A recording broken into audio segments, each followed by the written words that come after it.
All right, ladies and gentlemen, welcome back to the Cold Country Podcast, where we discuss everything WVU sports. I'm your host, Ian McIntyre. Joining me, as always, got Tyler and Matt back. Gentlemen, it's a sad day, but I got to ask you anyway, how we doing? I'm happy to be here. How are you guys? I have one thing to show you how I'm doing. Oh my gosh, you left that up. Okay. So That's how I'm doing. Boys, we're in for a long season. All right, you can take it off now. I just wanted to make that apparent to everybody. now I It definitely gotta. looks that way. So yesterday obviously was not a great game. I'll go ahead and pull up his stats now. So WVU goes into Athens, Ohio, and loses 17-10. Nico threw 15 for 26, 178 yards and a pick there at the end. Jaheim White only saw 6 carries through the entire game before he went down with that injury. Horrible loss for WVU. Meanwhile, Parker Navarro on the other side of the ball, he did have 3 turnovers, but he threw for over 200 yards, had almost 90 yards scrambling. We couldn't key in on him the way that we wanted to defensively, but still force those turnovers. But the big takeaway for me from this game is the offense. And Tyler, I know you're the one that has the most to say on this. I'll just go ahead and go to you real quick. Well, I'm going to pull up this. I know the stats are scrolling there at the bottom, but this is the other banner we have. What went wrong? I think the better question is what didn't go wrong. Guys, this is bad. This is really bad because your two bright spots are Cam Vaughn and Jaheim White. One of them is out for the foreseeable future with an ankle injury, which is what it appears to be. I still haven't seen anything on what the official injury is or how long he will be out, but it's not looking good. And the other player, you don't have a guy to throw him the ball. And so your two best players on offense are now basically gone out of the equation because you can't get one the ball and the other one's injured. And so what do you do on offense? There's nothing you can do on offense. But, man, That's certainly how it looked I don't yesterday. know what to say. The offensive line is miles worse than what I thought it would be. And I understand that this offensive line is 5 new guys and they need time to gel. But at the same time, they just got outclassed both yesterday and against FCS. I mean, they lost one-on-one battles against a Robert Morris team that I will again say just lost 56-17 against Youngstown. 56-17, and they were losing one-on-one battles against Robert Morris defensive linemen. And what's bad is what Matt just brought up to me before the game. He said he saw some bright spots or places we could improve on both the defense and offense. I don't see, other than just gelling and becoming a little better, despite the ceiling for this O-line being very, very low. Rich Rod has not gone anywhere else outside of the 5 guys that he wrote down as the starters against Robert Morris. It has been those 5 guys through both games. No changes have been made. That says to me that the guys behind him are not up to par or Rich Rod just doesn't trust them, which is bad, really bad, because this offensive line is really bad, really bad. And so I agree with you that the offensive line is definitely the worst part about this team. You could even tell that against Robert Morris when they won 45-3. The offensive line was by far the worst part of the team, and it looked like they made almost no improvement against Ohio, like I thought they would. I made that solo video back on Friday, and I said the offense here is not what I'm really worried about. I said, is the defense going to be able to contain Parker Navarro? And I gotta admit, I was completely wrong in my analysis of this game. I said it on Twitter. I said, I have no doubt that Rich Rod will be able to put points on the board against Ohio. It's going to come down to whether Zach Alley can scheme up a plan to stop Parker Navarro. And although I still think there's a lot of holes in the defense, they played 40 minutes on the field and still found a way to hold Ohio to 17 points. So despite the holes that I saw in the defense, at least they held them. They kept West Virginia in the game long enough for us to at least try to win, and we couldn't do it. So it was the total opposite of what I thought. I mean, I thought Rich Rod's offense would be just fine. But when you can't run the ball in an offense that is fully committed to running the ball, what are you doing? I said it before we even started. I'm not filtering myself today, so I'm not going to. But when Clay Ash is your running back too, there's problems. I was kind of wondering myself, where was the running back room that we had been hyped up on preseason? Just because Jaheim, obviously, and I hate to see him go down. We all hope he's okay. Hopefully, it's not a long-term injury. But whenever you bring in Clay Ash right off the bench after Jaheim White goes down, and we barely see any of Sincere Bowers, and Clay Ash goes out there, and I think his stat line, I got the box score pulled up here, so let me look at it real quick. Our Clay Ash, 4 carries for 2 yards. Not only is that bad for Clay Ash, that's also another reflection on our offensive line. We're getting dominated straight up one-on-one. And like you were saying, the fact that no one was switched out during the game at all. We saw the same 5 guys on the line. What's going on there? It's a huge cause for concern. Very bad. I'm sorry. I'm going to take the hood off. I'm not going to be all doom and gloom. All right, so Matt, I know you are sort of on the opposite side of things. So I'd like to hear from you, although you know that a lot went wrong yourself. What are some things that we can improve on? I wouldn't say I'm on the opposite side. This was not the game that anyone was hoping for.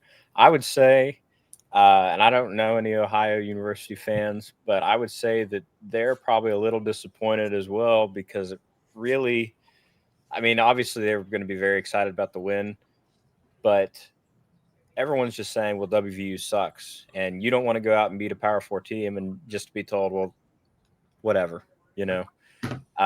So obviously, congratulations to them, but did they play the Mountaineer team that everyone was promised? I don't think so. I agree with all the points we've talked about so far.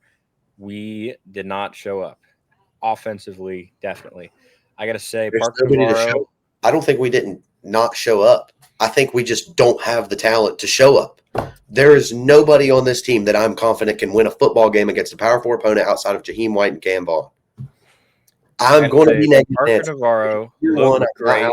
Rod, but that is horrific. When you look at what Youngstown is able to do against an FCS opponent, and you can't even do that as a Power 4 school.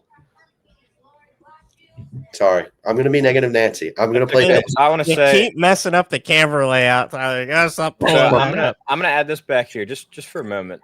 I want to say we scored 45 on RMU in half a football game. You should, with how Youngstown beat them, you should have scored 90. We didn't play them in the first half. We were handing them the ball. That's still part of the game. I agree, and that was a bad part of the game. We had no fumbles yesterday. Glass half full. I'm just saying there's going to be things that change over the course of the year. And Ian made the comment before we hit record that the state of the program this year is lower than we thought it was. Very bad. It's very low. I will say from the discourse I've been a part of, or that I've seen online from people talking about, everyone had higher expectations, and I have always been a little more cautious to set standards like that, because then something like this happens where you lose to admittedly a really good football team. We shouldn't have lost. But to look at the quality of the team that Ohio University is, they're not by any stretch a bad football team. They have a good shot at winning the MAC again, I think. I would be surprised if they beat any more Power 4 teams. Where does that put us? I think that's where we take issue. But I will say the biggest problem for Mountaineer fans that I have seen last night and into today is that we had high expectations, and because those expectations aren't being met, we're turning around and saying, I'm giving up on this team. Let's go sell the season tickets. I'm going to burn my jerseys. I'm going to burn a couch, but it's not going to be because we won. Like, can we just take a breath and recognize that is ridiculous? And I don't think I'm alone in saying that. Let me jump in. It is year 1 of Rich Rodriguez. And so I'm not going to jump ship and say, yeah, let's make a coaching change after 2 games. This is all on Rich, blah, blah, blah, blah, blah. No, that's stupid mindset. You shouldn't be all out on a guy that you just hired and has to deal with 80 new guys. But at the same time, you cannot get outclassed talent-wise by a MAC school. How good the MAC school is, regardless. Yes, the Ohio is a very good football team. Parker Navarro, despite the 3 picks, I thought played very well yesterday. Chase Hendricks and Bangura for them, I think they both looked like, especially Chase Hendricks. Chase Hendricks looks like a power 4 slot receiver, and Bangura looked really solid yesterday, in my opinion, as well. And so, yes, they have solid players. They have a really solid football team. They looked well coached despite dealing with a coaching change. But they just looked like the better team talent-wise. And that is not something that can happen, 80 new players or not. You are still recruiting at a Power 4 level despite being year 1, and you looked completely outclassed yesterday. I told Matt before the game, he disagreed. I'm more than willing to hear him out on his perspective. But outside of Cam Vaughn and Jaheim White before he went down, there was not a single position on the field that I thought West Virginia had the better player. I don't strictly disagree with anything. And in fact, I agree. I'm aligned with you on most of what you're saying. But I think defensively, at least, I think we could all agree that we played relatively well for most of the game. There were a couple plays that were just critical errors, and that's where they got their scores from. I'll say again, Parker Navarro looked pretty good, but I'd seen, if you believed the hype before the game, he'd already won the Heisman 3 times over and solved world hunger. It was a little ridiculous. And I think that's part of college football. You go into any game and you're going to have the monuments being built for these players, and they go out and they play football, to be perfectly honest with you. I thought he looked great. I didn't think, he was the reason they had points on the board, him and the slot receivers that you'd mentioned. But defensively, I thought we looked pretty good. And I am not an expert on coaching, but just the couple like B-roll shots you had of Zach Alley on the sideline, just his engagement with the team and the adjustments we made in order to combat Navarro's run game and make adjustments to passing. They didn't score in the second half, and he was just on it. I kind of questioned from the get-go, from the beginning of the season before it started, the choice to not have another offensive mind at a coordinator position. I know there's people involved, in that direction, but the fact is, Rich Rod is the offensive mind on the field. What does that look like? He saw some success at other programs and in West Virginia in the past. Offensively, I think, is why we lost the game. If you can't put points on the board, you can't win. You have to outscore the other team, period. Now, I think a Neil Brown defense from last year, I think Ohio is closer to the 40 mark in this game. And I think that's what kept us in it. Realistically speaking, as bad a loss as this looks, it was a 1-score game. And I'm not happy that we lost, obviously.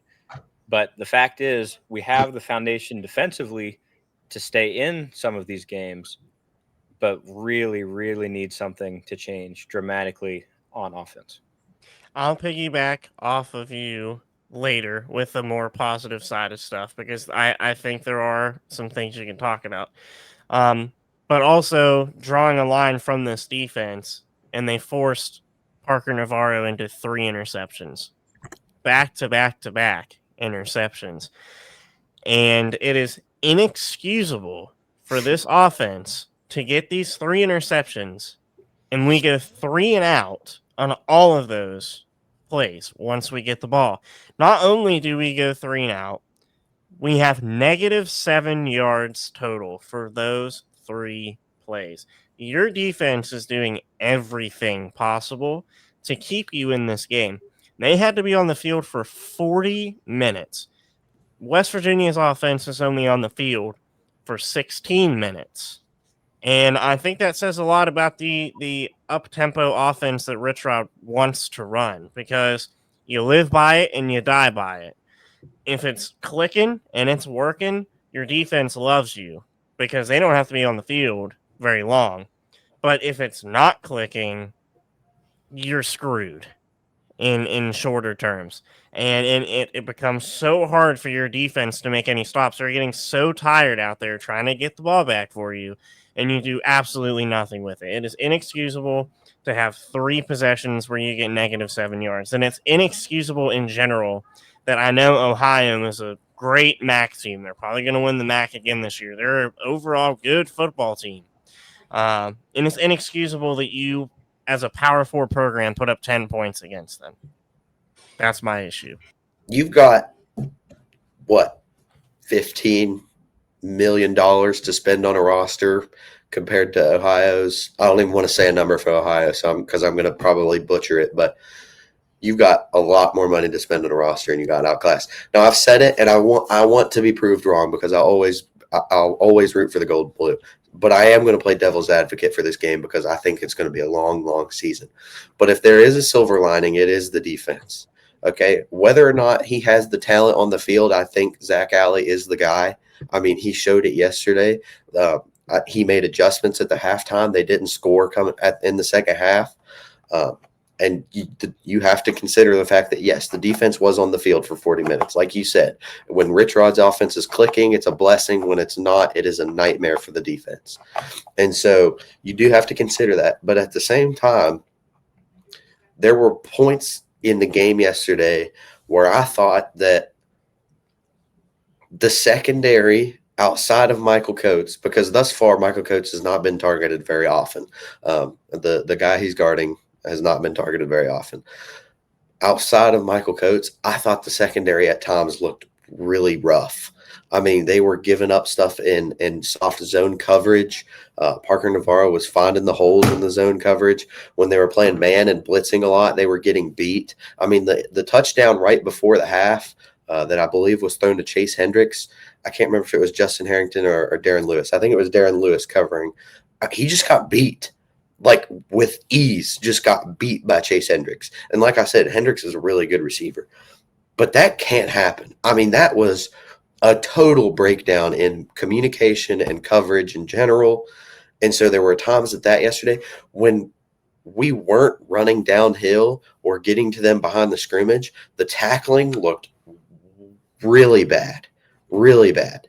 Open field tackling is a big concern moving forward because, again, you don't get to play a MAC school or an FCS opponent for the remainder of the season.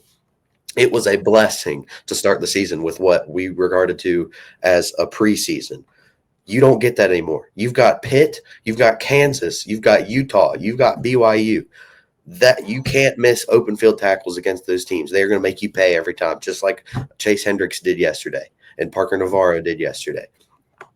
The defensive line, I understand we still don't have Jamori Robinson, but they absolutely did not keep Parker Navarro from getting out. Now, I know Parker Navarro is very talented on his legs. He can get out of the pocket. He can make something happen. He's better running than staying in the pocket. But at the same time, that was your one objective, and you couldn't manage that. And so while the defense is the silver lining, there is something there to grow on, and they were the part of the football team that kept you in the game. There are still a lot of negatives, and that doesn't even mention the fact that Chase Wilson and Reed Carrico, your 2 starting linebackers, are also injured alongside Jaheim White and Jaden Bray. What do you do going forward? Well, that sort of segments me to the next banner we have. I'll go ahead and throw this up. But also my how can we get that to not cover your face? Hold on, I don't like that. Yeah, just get him out of here. I'll go ahead and fix that. So pull it up here. There we go. Okay. So before I talk about that, though, another another stat that I want to bring up that I saw this morning is, how we were talking about the Robert Morris game, and we had a bad first half. We were only up 10-3, and at halftime, the Orange Bowl winning team was down 12-10 to Norfolk State. Right. I saw another stat like that this morning. In 2008, when we opened the season as ranked number 8 overall after our huge Fiesta Bowl Oklahoma win, right? We lost to East Carolina 24-3. That was with Pat White as well. I believe. with Pat White. So that was a horrible season opener. So another cool stat that I just wanted to bring And up. I'll mention as well, despite me being negative Nancy today, in 2023, Oklahoma State lost bad to South Alabama and found themselves in the Big 12 championship game. Now, do I think that we're going to, with this roster, find a way to stumble into the Big 12 championship game? Absolutely not. But at the same time, if we somehow muster up 5 to 6 wins, is that possible? Sure. It's doable. I mean, Power 4 teams lose to Group of 5 teams. It happens. Florida lost yesterday to USF at home. Kansas State lost to Army yesterday at home. It happens. But just what I saw was not the product of a good football team. No, you're absolutely right. And that brings us on to the quarterback position. What is the answer for West Virginia? We saw, obviously, Nico struggle all game long, besides that second drive where Jaheim scored and he threw that nice outlet pass to Cam Vaughn. What is the answer here? Overall, I think Nico, in this style of offense now, especially since you've lost Jaheim White and you don't have a running game to lean back on, I don't think right now I can confidently say that Nico is the answer. Now, we haven't seen very much of Henderson, and I think that's going to change. I want that to change. He hasn't completed a pass yet this season, but 3 out of his 4 passes were catchable. I want to preface that. And in yesterday's game, he had a wide open pass to a tight end, and it was just dropped. And it should have been a good 20-yard gain. You said Henderson? Henderson, yeah. He also missed a wide open Cam Vaughn for a touchdown. Wide open. But Nico missed guys yesterday, too. I'm going to use a famous Charles Barkley quote. I'm juggling 2 balls when it comes to the quarterback situation. Good Lord. Sorry. Had to lighten the mood somehow. That's pretty good. Because on one hand, without Jaheim, you have no running backs. You have no I hate to be just call out players, but if Clay Ash is your running back too, I don't know why Sincere Bowers is only getting 1 touch a game, and I have no idea why Ty Edwards is getting 0 touches a game outside of Rich Rod is seeing something in practice that we're not. But if Clay Ash is your running back too, you have no running game. Now, again, that's partially because the offensive line is as bad as it is, or looks as bad as it is right now. They're getting no push. The running backs were getting hit at the line of scrimmage or behind the line of scrimmage basically any game. So really it was a miracle that Clay Ash even had any positive yards in 4 carries, let alone 2. So I don't want to totally bash them because it is a lot on the offensive line, but the talent is just not there. And so on one hand, it seems like in this style of offense, what is that noise in the background? Might be on my end. Oh, good Lord. Sorry, guys. Sorry. On one hand, this offense, you have to be able to run the ball. And so one of the quarterbacks that is faster, Henderson, Scotty, maybe Khalil, seems like the better option. But at the same time, if you can't run the ball, maybe it's time to start thinking about being a passing offense. I know that is the opposite of what Rich Rod's offense is, but at least the pass blocking looked somewhat okay. Nico had time to throw the ball at some points in the game. And so if you have to be a passing offense, that to me says that Nico is still the answer, because out of all the other guys in that locker room, I still think Nico is the most accurate of the passers. If I can't remember which show I was watching when somebody pointed it out, but one of the drives that Henderson was in had Cam Vaughn on the left side open for a touchdown.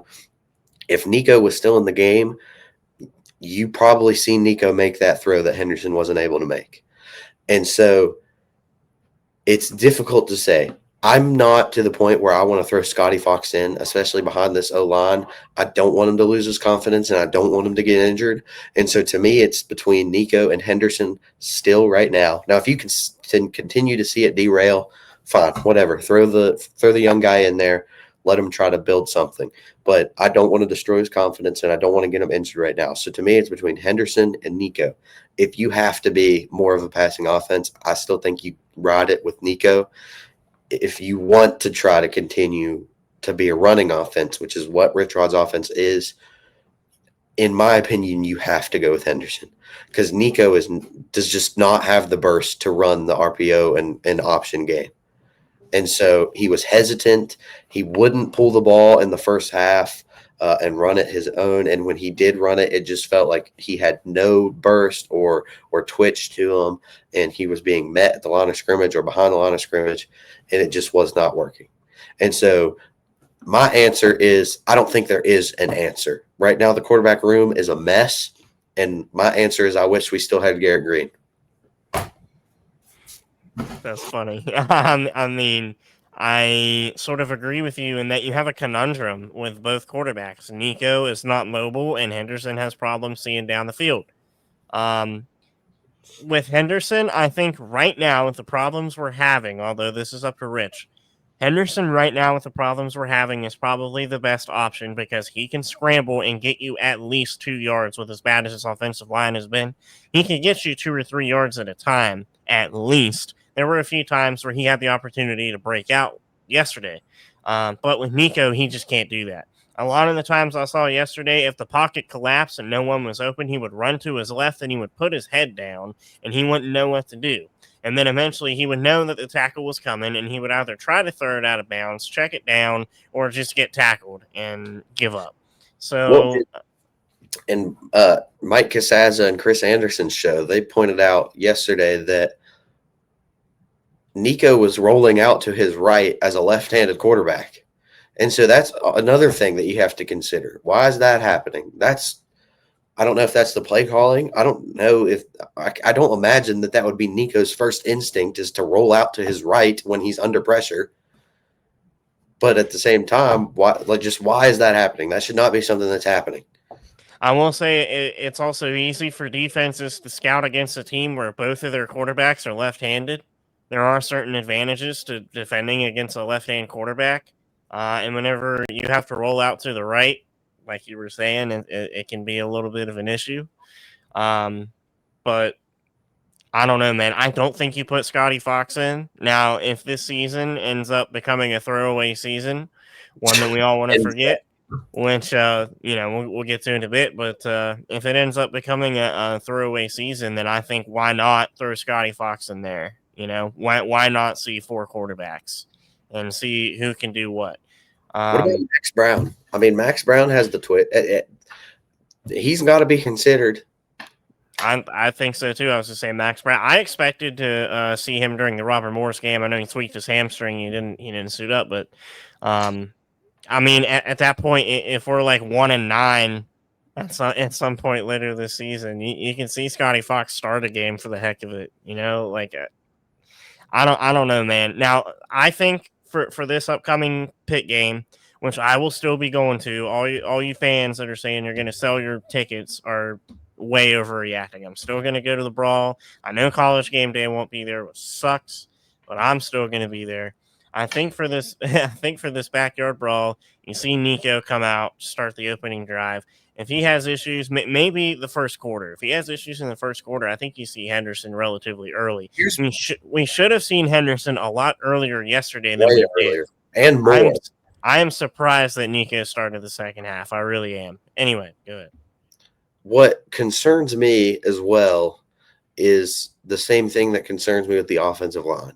As bad as the offensive line played yesterday and there wasn't a single change at any point in the game, shows that there's no depth at that position, that there is nobody behind the starting 5 that Rich Rod trusts to go out and win a game.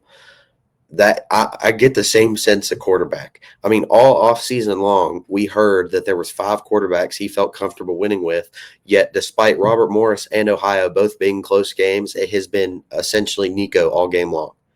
To me, that says that Nico's the only one that has showed him something during practice that gives him the confidence to at least try to win with him. So there is not a 5-man battle. Right now, what I've seen from Rich Rod's decisions is saying that Nico is the guy, and he is very concerned with the other 4 behind him. I mean, I have issues with Rich in this situation too, because he was the one that came out and said this is the best quarterback room that he has ever had. He said that himself. we have not seen anywhere close to being better than Pat White. Now, I don't want to put it all on the quarterbacks. Now, despite Nico not having a good game, some of it does have to go on the offensive line not giving them time, and the run game not being there. So Ohio can basically just drop back 8 guys, only rush 3, and have no problem. But at the same time, outside of Cam Vaughn and Jaden Bray on a couple plays, I didn't think our receivers were getting open enough against a MAC school secondary.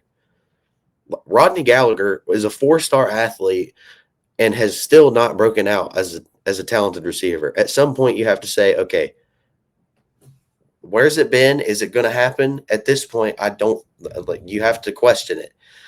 I can't even think of the other guys we have in that room. Oren Singleton. It was supposed to be a battle between Rodney and Oren going in. They're still getting basically split snaps, but we haven't seen anything out of Oren Singleton. Excuse me, I'm still a little sick. So you haven't seen a ton out of tight end receiving, but in a Rich Rod offense, that's not something you're going to get. And that's basically the only guys that saw significant receiving time. And so outside of Cam Vaughn and Jaden Bray's injured right now with Lord knows what, so we don't know how long he'll be out. Cam Vaughn's it. He's the only guy you can feel comfortable about throwing the ball to downfield. And so you can't put it all on the quarterback. The game will start and end with the quarterback, but at some point somebody has to get open for Nico to throw the ball to. I think you're 100% correct. Matt, I want to go to you because I know you had your own say yesterday after the game when we called and talked about it. And I think we both agree that Nico's a little bit of a better passer in that quarterback room. But where do you stand on all this? I mean, yeah, exactly. It's up in the air. It's still, you'd like to have this figured out, but when you're rebuilding a program, and really that's what we're looking at this season, you really don't know yet. I said yesterday, we were watching the end of the game, and then after the game, we were talking a little bit. And I think the problems this game came because of the Robert Morris first half. Because you kept giving the ball away, because you weren't playing very well offensively in that game, you didn't get to flesh out and see the other offensive weapons that possibly could be at your disposal. I know in the second half of that game, you got to try out a couple more things. Obviously, we won by, it was 45 score, but because you didn't play well enough to try different players, different positions, you went into this game kind of on your back foot. And that's really how the offensive scheming went. It felt like you were on the back foot. It was bubble screen on 3rd and long. We said that all the time last year. And I know that's the type of offense that we play, but you only throw 3 deep balls down the field the entire game, and one of them is caught. It's just 2 of them were caught, depending on if you actually look at the replay. That was a horrible call. That was a horrible call. See, I disagree. I digress. They called it incomplete on the field, and it was like a bang type of play, and so it was very difficult to overturn because. No, I think the call on the field was perfectly fine. But if you have a replay system and you can see that the ball's in his hand, one foot on the ground, and the second foot hits the ground before he gets out of bounds, I thought it was very clearly an overturned call. What I'm saying is it wasn't indisputable. I didn't think it was indisputable. Well, I didn't think it was a catch. They made the call. Either way, you make the catch. Who knows if we score, first of all? And even if we do score, with the way the offense played, I don't like our chances in OT. And there's been all this talk about, and fault to me, I've been getting ate up on Twitter for it, saying the game day, Pitt, don't mess this up in week 2 against Central Michigan. Thanks for those Pitt fans, by the way. Thank you, Pitt fans, for actually looking at it. A, thanks for the clicks and repost. B, I will own it. I was wrong. They're fans of you, first and foremost. But even if you hate me, if you watch me, you're still a fan. But even if game day, even if we win this game, we don't deserve to have game day. To get smacked around by Pitt on national television, is that what we want? Is that what we want? I mean, even if you find a way to win the game yesterday, you are still in a terrible position moving forward. And so if you have game day at that game, it's just going to be even more embarrassing. So in a way, I think it was a blessing because I'd rather not have game day there and get embarrassed on the field than have game day there on national television and get embarrassed on the field with Pat McAfee in town. I just want to say, going back to that call, I think he was in bounds. I thought it was good enough evidence to overturn. Whatever. I've always said, and I'll stand by it still, the game should not be close enough where the ref's making a mistake, and I think it was a mistake. Maybe it's not, but it shouldn't be close enough where that matters. Mistakes shouldn't influence the game. And obviously, I think the majority of the time, I would say, generally speaking, all the time, it's not like I don't think refs throw games. I think there's a lot of integrity with that job, thankfully. But like you said, we end up on I don't know. It was pretty close. It was like, It was like the 3-yard line, right? I mean, whatever. Maybe But we score because what do that's you close. do? But again, do you go on and that's a tied game? Now you have a spark. Rich Rod after the game. That's the only reason he put. Oh my gosh, Jalen Henderson in. Hold on. You're assuming we Because he tie wanted the a game. spark. You're assuming we tie the game. I'm just saying, if we land on the that 3-yard gets called, line, what's your next play? What's your next play? It's a hypothetical. I'm not saying it happens. I agree. It is a hypothetical because you just threw a bomb downfield and now you're moving. That would be the second time the entire game we actually made a forward pass that went more than 10 yards. But here's the problem: is even if we do catch that ball on the 3-yard line, what's the next play? In a Neil Brown offense, it's you hand the ball off to CJ behind one of the best offensive lines in the Big 12, and you punch the son of a gun in. In this offense, you hand it off to Clay Ash behind a subpar offensive line, not even subpar, a bad offensive line, and assume that he gets 3 yards. He didn't have 3 yards on the game with 4 carries. So you don't get the 3 yards with Clay Ash trying to punch it in. It's a hypothetical, and I'm not saying that it happens, but I'm saying that the opportunity definitely, I think, should have been there. And again, I don't think it was clear enough. And even if it was, I don't think you score. And even if you do score, I don't think you win in overtime. And even if you win in overtime, you didn't deserve to win the game because you played like trash. Well, I want to push back against that a little bit. They didn't score at all the second half. The defense came to play. We didn't either. We didn't score other than a field goal. One drive. My point is, who knows what would have happened? I mean, obviously, we didn't want to lose this game. But the fact is we did. We got outplayed spectacularly in the quarterback position. And I would say outplayed the defense. I don't think their defense shut down the offense. I think the offense didn't work. That's my claim. I wouldn't say. I think our defense did shut down their offense majority of the time. They scored 17 points. I think they could have had double that if we had the defense that we worked with last year. So we had victories on the field that didn't equate to a victory in the bottom line. I don't even know what to say. I want the season to be over and I want to move on to year 2 of Rich Rod is what I want. Because again, I'm not jumping ship. I'm not going to be that guy that after 2 games in year 1 is like, it's over. Let's just move on from Rich Rod. No, that's not what I'm saying. Once he gets his guys on the field, I'm confident that Rich Rod is the offensive mind and the coach to right the ship that this 7-year nightmare has been. But at the same time, yesterday and against Robert Morris was bad. And I don't think, again, I don't want to pull the graphic up again if it's going to mess up the cameras, but Youngstown putting 56 on Robert Morris just shows how bad it really is.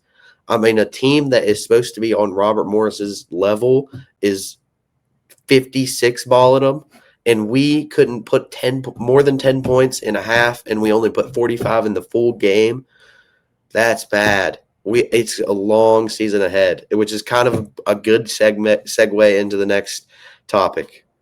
Yep. How many more games can this WVU team win? I'm sure it's a question that everybody asked from Nico's sack at the end of the game yesterday. That was the first question that popped into Well, people's I minds. wanted to lose it. I mean, you didn't even get the ball off. You had one last shot after everything in that game, and you had one last shot, and you took a sack. Yeah. No offense to I think- Nico, but you took a sack. The I whole think game. it was. Sorry, Matt. You go ahead. Okay, yeah. The whole game, Nico, whenever he needed to scramble, he put his head down. I never played quarterback. I never played football. But I know that you can't see any targets when you're looking down. And every single time that happened, the play fell apart. Even if everything else worked perfectly, and it never did, because that's the game. If the quarterback falls apart, you can't move forward. I think he held on to the ball too long. That's exactly right. He made his decisions way too late. Shrunk into himself. It was like a turtle. And He I don't looked mean like- that offensively in any way. He looked like freshman and sophomore year Nico Marchiol. Despite Nico Marchiol winning the game against Texas Tech in 2023, he was hesitant in his decision making, and that's what I saw yesterday. He was hesitant to his decision making. He wouldn't pull the ball and run for himself in the option game, and even that last play, like. You have no more time. It's all or nothing. It is 0-0-0 on the clock. You have to make a play. You can't hold the ball and run. You've just got to throw up a prayer, and you couldn't even do that. Now, again, it's not just the quarterback. The whole team, outside of some of the bright spots on defense, the offense was bad yesterday. yesterday. But some of the accountability has got to be on the quarterback. You're the leader of the team. You've got to make good decisions. I think a lot of it falls on the offensive line. Like I was listening to Koo's post game reaction to this, and he said about 80% of this falls on the offensive line. That whenever you got a quarterback that can't make the most of the limited resources that he has, whenever he has to scramble outside of the pocket, is not going to do you any favors, especially not any favors for the defense. But I'm to the point where I think we run the 2023 Neil Brown offense. Let's just say screw it and throw a seam ball every play. Speaking of, what to Cam Vaughn in particular, because he seems to be the only guy that can come down with it outside of Bray, who's, again, injured. What was I did not understand the passing game yesterday at all. It seemed like every ball that got thrown was just a go ball or a seam route to Cam Vaughn, Jaden Bray, one of those two. The only other routes that I saw was like couple hitch routes or like small little curls. Like there was no crossing patterns, no like mesh concepts, nothing across the middle. Nothing. I thought it was very. It seems so vanilla, vanilla, which is what we got on. We said coming out of Robert Morris, hey, this was very vanilla, but it's because it was against an FCS school. It's going to get more complex as it goes on. I didn't see that yesterday. It seemed so basic, and maybe that's because Rich Rod doesn't have the personnel to run a complex offense. That might be the case. Well, anyway, looking at the rest of the schedule, we got Pitt next week. I don't want to look at the rest of the schedule. We have to. I don't want to go. I don't want to go game by game. We're not. No, you're not. I think what did I estimate before? 7-5, which was 7-5, which was mine as well. I think that's a little high at this point. Hindsight's 2020. Seeing a that little. when we go out and play a better team, the struggles offensively specifically, those got to get sorted out, or we're going to be in a lot of trouble. I think 6-6 would be a blessing. I think we get 3 bare minimum. I'm not saying 3 more. I'm saying 3 total. I'm telling you right now. I've played devil's advocate all video, and I'm going to continue to do it. 4-8 is your ceiling, because the only games that I see winnable on the schedule is Pitt, simply because in rivalry games, logic goes out the window.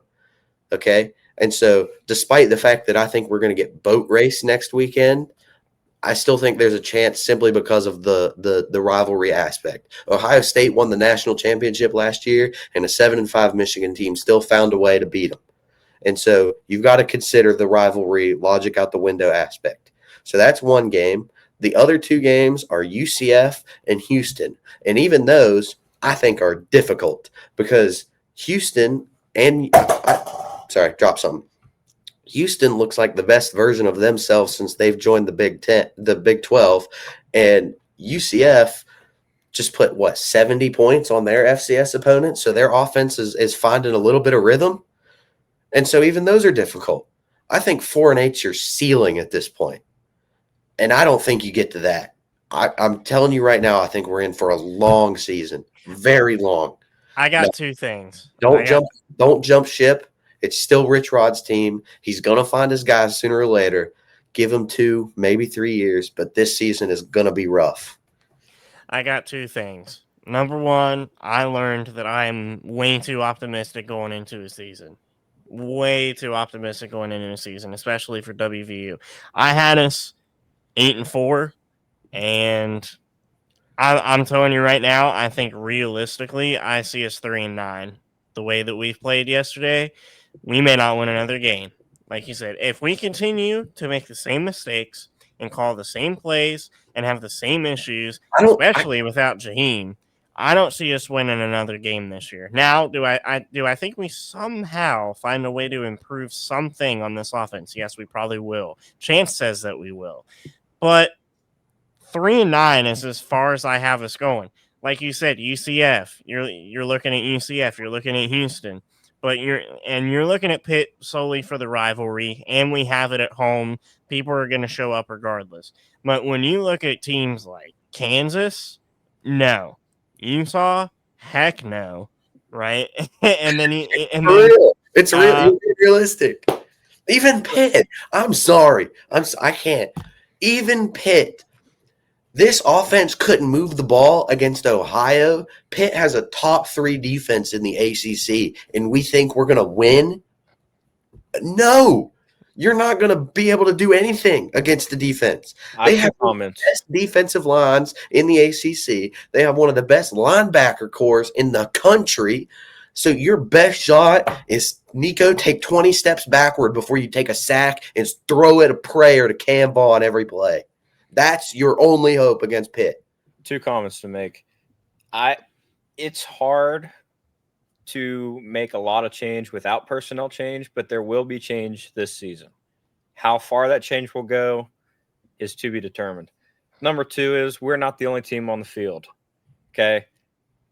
Kansas yesterday blew a huge lead against a good team in Missouri. They still hung 30-some points against a solid Missouri team on the road. But they didn't play in the second half. I know they didn't. It is not us going out and either we do well and win or we do poorly and lose. We're playing other teams that are in the same situation. They're playing football. Now they might have a higher average because we're lower than we thought we'd be. That's perfectly fine. But you can't look at this schedule and say that we can't find a couple in here. And it's not just us. We have to perform. We have to improve. But everyone else has the opportunity to lose. Because even Ohio, you're pointing out that, okay, there is another team on the field. They could make mistakes too. They could come in and have a really bad game. Even Ohio, I thought, played poorly yesterday. I mean, Parker Navarro, like you said, going into this game was like, oh my God, he can walk on water. He's going to save the universe. He threw 3 interceptions and we couldn't do anything with it. The offense looked terrible in the second half, and we couldn't. Exactly. That wasn't the whole game. -7 yards off 3 interceptions. The one thing you asked for out of a Jordan Leslie secondary yesterday was, could we at least find a way to get some turnovers? And you couldn't. And so yesterday, Zach Alley finds a way to put pressure on Parker Navarro. We forced 3 interceptions, and the offense goes backwards with it. Backwards.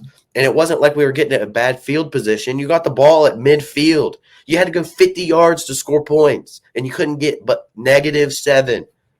You only had to go 20 yards to score points, get a field goal. Yeah, get a field goal. If you get 1 field goal out of that, then the last drive of the game, you're looking to win the game, not tie it. You're looking to win the game if you get 1 field goal. 3 interceptions, and not only did you manage to get 0 points out of it, you got -7 yards. Again, I'll say their offense might have turned off in the second half, but our offense never turned on. Again, that game was well within reach the entire time, and we never made it happen. I'm telling you, I don't think there's an offense to turn on with the personnel that we have, especially with Jaheim out for the foreseeable future. The whole game plan is run the ball. Either you keep it as the quarterback or you hand it off to Jaheim and what was supposed to be Jalen Knighton. But again, NCAA giving West Virginia the middle finger and saying academically ineligible. And so when Jaheim is off the field, the one guy that was supposed to be able to back him up, Jalen Knighton, is gone. You have nobody else. Sorry, Clay Ash. You have nobody else. Look, Sorry, Sear Bowers. I want him to get better. I want to see him succeed. I'm always going to root for him. And I hope Sincere Bowers and Clay Ash and Ty Edwards goes out. We have 8 running backs on the roster. Go 10 carries, 100 yards next Saturday. I hope you prove me wrong. I want you to be better. I want you to do well. I want you to succeed. You're wearing the flying WV. I want you to win, but I just don't see it.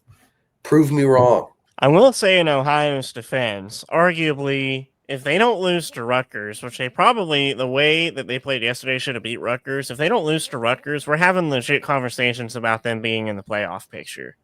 Like, I think Ohio is that good. And with the way USF is playing, I don't think any other team gets no. Dude, USF could take half the places of Big 12 teams right now and come in and compete in the Big 12. I would not be, with the way USF and Tulane have played, I would not be surprised if the Big 12 gets 1 team in and the American gets 2. That was another conversation I was going to have before we wrapped it up. Is the Big 12 is looking awful right now, dude. Bad. Bad. And what makes it worse is we're at the bottom of it. Realistically, we're in the bottom 3 teams of the worst Power 4 conferences, looking to only get 1 team in, who's naturally going to be the conference winner, and they're probably going to get dominated in their first playoff matchup. So it's looking horrible. And you got Kansas State, who was ranked, losing to Army, who Army lost to Tarleton State. Especially when you consider the only other conference that you were, at least going back and forth with, looks really good right now. I mean, Clemson, despite losing to LSU, still looks like, you know what? I'm going to take it back because they struggled against Troy yesterday. Miami and Georgia Tech and SMU, despite losing to Baylor and Pitt and Clemson, are still all ACC contenders that could very well beat a playoff team. They all look solid despite some losses here and there. Other than Utah and Texas Tech and Baylor, what other Big 12 team doesn't have a flaw on their, on their record? Iowa State. They almost lost to Kansas State, who just lost to Army. Who lost to Tarleton. I gotta say, I think it's unrealistic to say that every conference should have a couple perfect teams.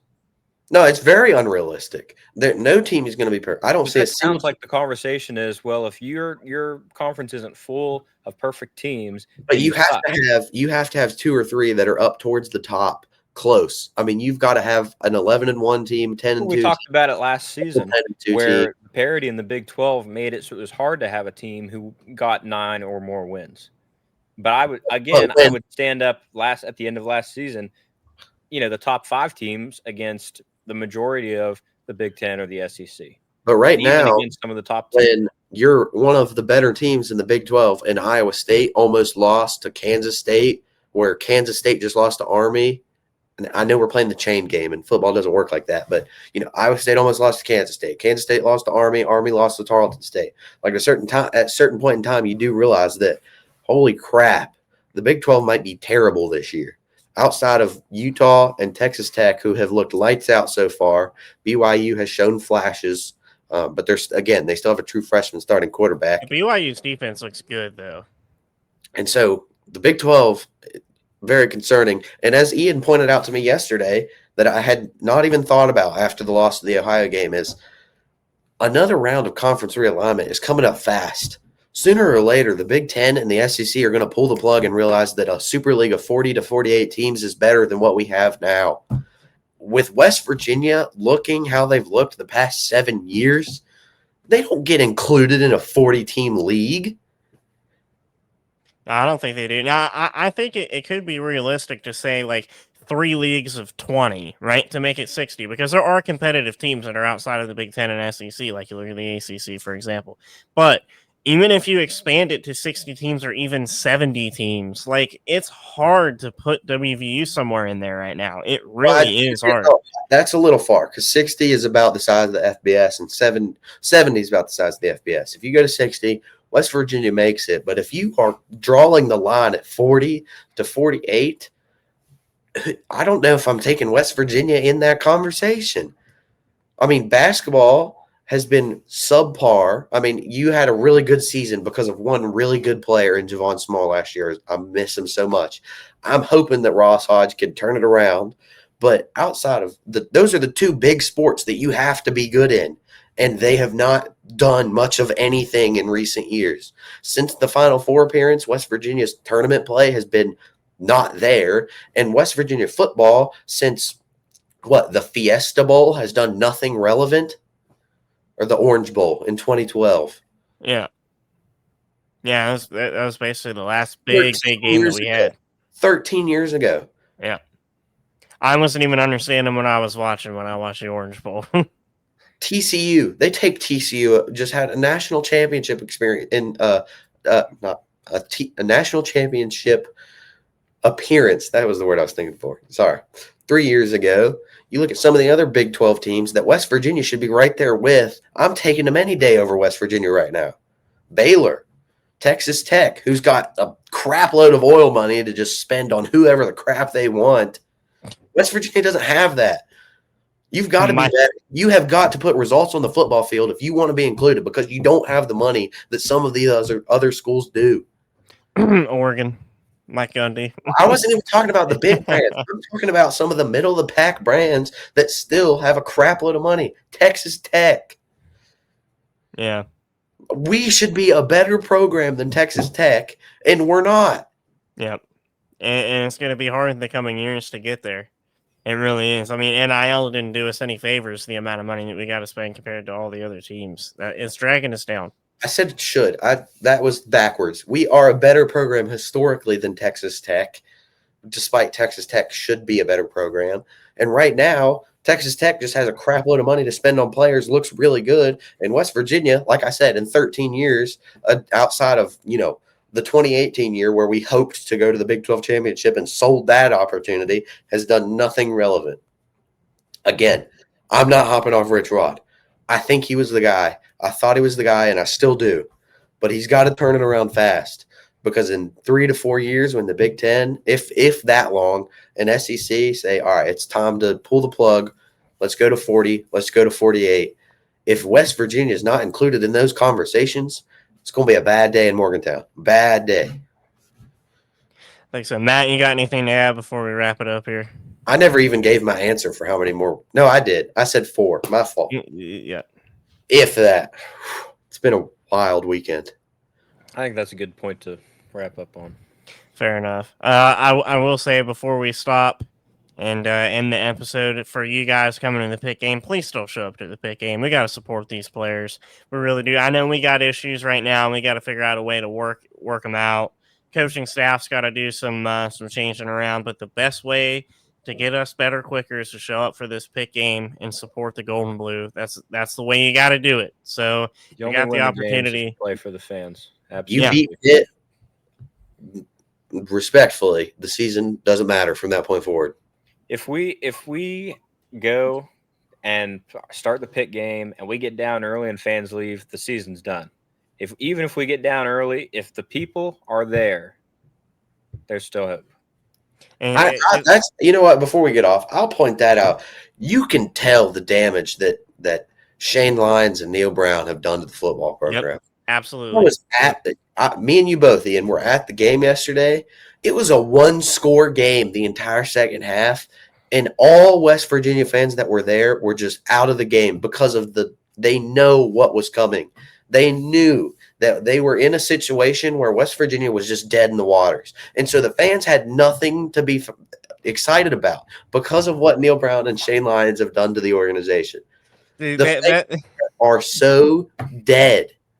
That just reminds me, we sat on the Ohio home side, like literally you guys in the band were like in the opposite corner of the stadium from us. Like we were all the way over where the Ohio team ran out. with a motorbike, which I think is pretty cool. That's a pretty cool team intro.